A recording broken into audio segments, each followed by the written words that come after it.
스스로 운전하는 자율주행 자동차, 사람같이 대화를 이어나갈 수 있는 인공지능, 전쟁이 투입되는 무인 드론.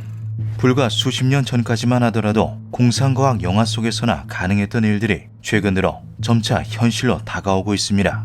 무섭도록 발전한 과학기술은 그간 우리가 꿈꿔왔던 상상들을 실제로 구현해내는 중인데요. 놀라움으로 가득한 시대의 변혁은 그간 존재하지 않았던 여러 문제들이 고개를 불쑥 내미는 원인으로 작용하기도 했죠.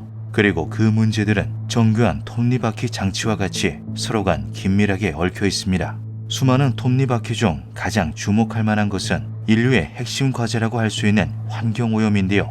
남극의 오존층에 커다란 구멍이 뚫리며 심각한 위기에 직면했던 환경이 전 세계의 협력으로 회복세에 접어들었다는 사례가 있는 만큼 국제기구와 각국 단체가 환경오염을 막기 위한 각종 규제와 대책을 내놓고 있죠. 그 중에서도 우리의 실생활에 가장 와닿는 것은 화석연료와 내연기관을 최대한 줄이자는 정책입니다. 대한민국을 포함한 많은 나라에서 친환경 에너지의 비율을 늘리려 시도하고 있으며 배기가스가 나오지 않은 전기차로 기존 차량들을 전환해 나가는 중인데요. EU가 2035년부터 내연기관 차량 판매 금지를 목표로 삼으며 전기차의 중요도가 더욱 커지자 자연스레 배터리가 미래의 핵심 산업으로 주목받게 되었죠. 이에 배터리의 필수적인 소재인 니켈과 코발트 관련 문제가 발생하게 되었습니다. 대표적인 희소 금속인 니켈과 코발트는 한정된 공급과 막대한 수요 속에서 만성적인 자원 부족에 시달리고 있는데요. 인류 문명의 새로운 역사를 열 것으로 기대받는 인공지능 역시 비슷한 문제에 봉착해 있죠. 어마어마한 전력을 필요로 하는 인공지능이 AI를 미래 산업으로 지목한 여러 선진국들에게 친환경과 대량 발전 사이의 균형과 사투를 강요하고 있는 것입니다. 희소 금속과 친환경 에너지의 부족, 만약 이 두 가지 문제만 해결된다면 인류 문명의 새로운 지평이 열릴 것이 분명한데요. 확신을 가진 강대국들이 시선을 돌린 곳은 바로 우주였죠. 1852년 3월 17일 이탈리아의 천문학자 아니벨레 데 가스파리스가 새로운 소행성을 발견합니다. 역사상 16번째로 발견된 이 소행성에는 사랑과 욕망의 신 에로스의 아내 이름을 딴 16 푸시케라는 이름이 붙게 되었는데요. 푸시케가 그리스어로 나비와 영혼을 의미한다는 것에서 착안한 아주 특별한 상징까지 함께 주어졌죠. 약 100년이 지난 1960년대 푸시케를 망원경으로 관측하던 천문학자들은 해당 소행성이 정말로 특별한 존재라는 사실을 밝혀냅니다. 암석 등으로 뒤덮인 다른 소행성들과 달리 푸시케는 거의 순수한 금속에 가까웠던 것인데요. 푸시케가 위치한 곳이 화성과 목성 사이의 소행성대라는 것을 근거로 학계는 푸시케가 태양계 형성 초기 다른 천체들과 격렬한 충돌을 일으킨 결과 가운데 핵만 남기고 외부 지층이 모조리 떨어져 나갔을지도 모른다고 추정했죠. 그리고 만약 이 추정이 사실이라면 푸시케는 먼 미래에나 가능하리라 생각했던 행성의 핵 탐사를 수백 수천 년 앞당기게 도와주는 축복이나 다름없었습니다. 그로부터 또다시 수십 년이 지나 선구자들의 의지를 이어받은 나사가 본격적인 푸시케 연구에 착수하게 되는데요. 그 결과 더욱 놀라운 사실이 밝혀졌죠.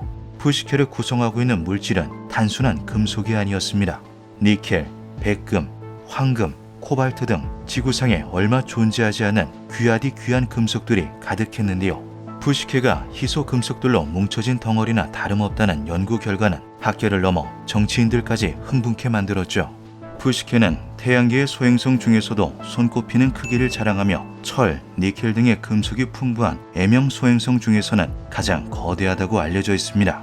육중한 덩치의 푸시케가 지닌 잠재적인 가치는 어림잡기만 해도 무려 10만 경 달러에 달했는데요. 이는 원화로 환산할 시 13해원에 육박하는 쉽사리 짐작조차 가지 않은 어마어마한 가치죠. 인류 첫 조만장자는 금속성 소행성에서 천연자원을 채취하는 사람이 될 것이다. 채굴에만 성공한다면 중동 산유국들은 우습게 보일 정도의 압도적인 부를 손에 넣을 수 있는 것은 물론 치열한 배터리 산업 경쟁에서 멀찍이 떨어진 선두를 달릴 수 있는 것입니다. 지구로부터 36억 킬로미터 떨어져 있어 단순 왕복에만 12년이 넘는 시간이 소요되는 푸시케에서 금속을 채굴해 지구로 운반하는 일은 너무나 먼 미래의 일로 느껴지는데요. 그러나 나사를 비롯한 여러 기관과 전문가들은 소행성 채굴이 곧 현실로 다가올 것이라 자신있게 말하고 있죠. 일론 머스크의 스페이스X가 로켓을 재사용한다는 신기에 가까운 기술을 실용화하며 발사 비용이 점점 저렴해지고 있는 데다 날이 갈수록 우주 산업의 발전이 가속화되는 중이기 때문입니다. 향후 10년 내에 푸시케에서 첫 삽을 뜨게 될 것으로 예상하고 있는 학계는 2023년 나사가 푸시케를 향해 발사한 탐사선이 위대한 한 걸음이 되기를 기대하는 중인데요. 2030년대에는 우주에서 채취해온 각종 희귀 금속들을 이용해 배터리를 제작하는 풍경이 일상으로 자리 잡을 수도 있다고 하죠. 물론 푸시케에서 기대했던 만큼의 결과가 나오지 않을 가능성 또한 존재합니다. 그러나 만약 그렇다고 해도 우주의 천체들을 채굴하는 일은 시간 문제에 가깝다고 하는데요. 2025년 2월 26일 미국의 소행성 채굴 스타트업 아스트로포지가 스페이스X의 펠컨 9 로켓에 탐사선 오딘을 실어 채굴이 가능한 소행성을 찾아 나서는 등 관련 연구가 활발하게 진행 중에 있기 때문이죠. 더욱 희망적인 소식도 있습니다. 푸시케와 같은 미답사 천체가 아닌 이미 우리가 발을 디딘 적 있는 곳에서도 인류의 문명을 뒤바꿔 놓을 수 있을 만한 기적의 천연 자원이 발견되었다는 건데요. 그곳은 바로 밤하늘 위에서 환하게 빛나고 있는 달이죠. 헬륨의 동위원소 중 하나인 헬륨-3은 지구에서 찾아보기가 극히 어려운 희귀한 물질입니다. 지구 대기 헬륨의 100만 분의 1밖에 존재하지 않을 정도로 몹시 희소한데요. 이유는 아주 단순하죠. 헬륨-3의 출처가 태양풍이기 때문입니다. 몰아치는 태양풍으로부터 생물들을 보호하는 지구의 대기는 헬륨-3 역시 극미량 말고는 허용하지 않는데요. 이런 이유로 지구상에는 너무나 적은 양밖에 존재하지 않는 헬륨-3이 최근 원자력 발전에 혁명을 가져올 수 있는 신의 물질이라는 것이 밝혀졌죠. 현재 핵융합에 사용되고 있는 삼중수소는 자연 상태에 존재하지 않아 추출하는 데 많은 돈을 필요로 하는 데다 원자력 발전의 가장 큰 리스크인 방사선 방출 역시 가지고 있습니다. 그러나 헬륨-3은 자연에서 발견되는 것은 물론 핵융합 과정에서 중성자를 방출하지 않아 방사능 위험이 극히 적은데요. 효율 역시 좋아 1g만으로도 석탄 40톤에 상응하는 에너지를 얻을 수 있죠. 일부 연구에서는 헬륨-3 100톤 정도면 전 인류가 1년간 사용할 수 있는 전력을 탄소 배출이나 방사선과 같은 여타 문제 없이 생산할 수 있다고 합니다. 이 같은 헬륨-3이 달 표면 토양에 어마어마하게 묻혀 있는 건데요. 매우 옅은 대기를 지녀 태양풍을 고스란히 뒤집어 쓰는 달에 수십억 년에 걸쳐 헬륨-3이 쌓인 결과 최소 100만 톤의 양이 표토에 퇴적되었다는 것이죠. 비록 아직은 달에서 헬륨-3을 채취해 지구로 운반하는 일, 헬륨-3을 통해 핵융합을 일으키는 원자로가 미개발 상태에 머물러 있지만 이 역시 시간 문제입니다. 이미 오픈 AI CEO 샘 올트먼은 헬륨-3 핵융합 에너지 기업 헬리온 에너지에 3억 7,500만 달러를 투자했으며 마이크로소프트는 2023년 5월 헬리온 에너지가 생산한 전력을 2028년까지 공급받는 계약을 맺어두었는데요. 아마존 창업자이자 세계에서 세 손가락에 꼽히는 부자인 제프 베이조스가 설립한 민간 우주기업 블루 오리진에서 14년간 CEO로 재직했던 론 메이어슨과 전직 아폴로 17호 우주비행사 해리슨 슈미트가 설립한 미국의 우주개발 스타트업 인터루는 본격적인 달 채굴 계획에 착수한 상태죠.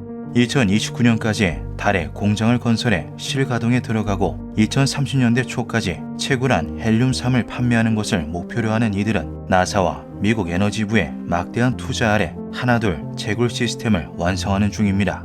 이 밖에도 일본과 중국 역시 헬륨-3 채굴 사업에 뛰어들고 있어 머지않아 천문학적인 에너지를 환경 문제와 같은 대가 없이 사용할 계획인데요. 정말 10년 정도만 지나면 인류는 우주의 자원을 마음껏 활용하며 문명을 한 단계 도약시키게 되는 걸까요? 만약 그렇게 된다면 그간 자원과 환경 사이에서 겪었던 갈등이 모조리 해소되고 상상 속에서나 가능했던 일들이 실현될 것이 분명하죠. 어쩌면 우리는 아주 커다란 분기점에 서 있을지도 모릅니다. 기묘한 밤이었습니다.